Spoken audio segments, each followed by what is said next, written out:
I've had leaders come to me with $1 million weights on their shoulders. They're one decision away from burnout, not because the challenge is too big, but because they're avoiding the necessary action. And one of my clients, let's call him R, a CEO running multiple business ventures, told me, I feel like I was constantly walking into the same brick wall, Mandy, overcommitted, always firefighting, and never actually steering the ship. And so we ripped up his old just push through playbook so he could operate from an empowered fire pit in a resilience compass. So he had a gauge for every decision. And if it wasn't aligned with his fire pit in a resilience compass, it was a no.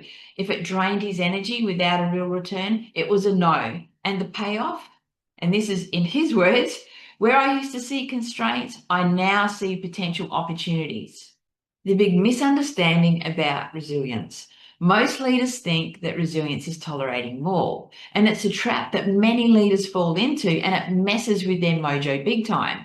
When you look at it through the lens of resilience and anti-fragility, it's really more about building capacity through a chosen challenge plus intentional recovery, and this creates an internal shift. So if I put this in the language of fire pit in a resilience compass, this is purpose plus integrity. So purpose, why does this challenge matter to your long game? And integrity, does this action align with who you choose to be and what you stand for? And if the answer is no, then it's not growth. So C, another CEO who came to me in the middle of a leadership and life crisis, we worked through her internal compass. We stripped out the misaligned commitments and grounded her energy and how she chose to operate in life moving forward. And she messaged me a week later saying, this week will be a 25,000 cash week for me, Mandy, which actually then turned into a $30,000 week.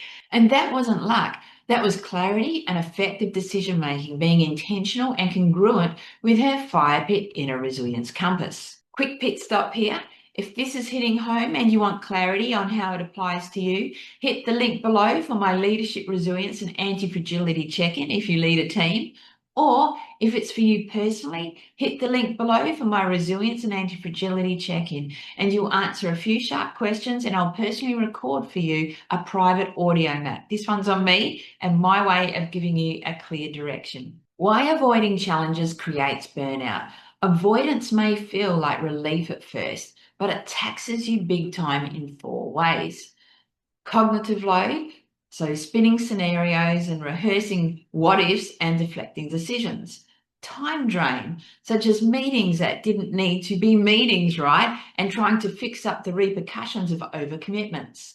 Self-trust and trust erosion within yourself and your team, sensing that hesitation because you're going back on your word. You're overwhelmed and railroading stuff through. Identity fog. So you lose who you are, what's meaningful to you, your values, your principles, and boundaries get pushed aside. Build your values-based inner compass.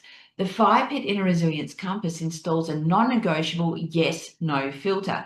This isn't about rigidity, it's about efficient, no BS clarity.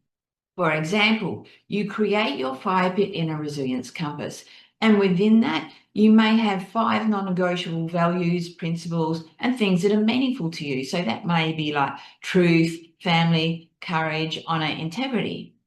And for any decision you need to make, ask yourself, is this in congruence with my fire pit inner resilience compass? If not, it's a no. If yes, it's a yes. And if you're not sure yet, self-coach yourself quickly, utilizing a 5-bit inner resilience compass framework so you can powerfully make a decision.